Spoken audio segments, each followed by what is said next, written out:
Mama Nairo hapa na mbuzi zangu na uhakika wa kunywa maziwa ya mbuzi. Kuliko nyinyi ambaye mnatuletea maisha jamani. Lakini sasa hivi fujo zimepungua kwa kweli. Maana kulikuwa kuna watu mkiamka asubuhi mmetupostia pale breakfast. Mmetuwekea hapo vimaini, visoseji, vimboga majani, kijuisi. Mkijua mnatufurahisha hata mnaandika breakfast.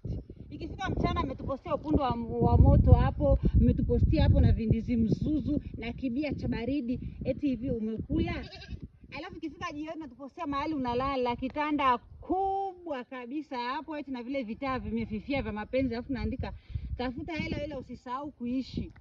Mlijua mnatufurahisha Sasa hivi maisha yamewafanya very humble, mmetulia tuli, fujo hakuna tena. Sasa hivi ni kuposti tu nyimbo za kuabudu na memes, ni kusifu na kuabudu kwa status.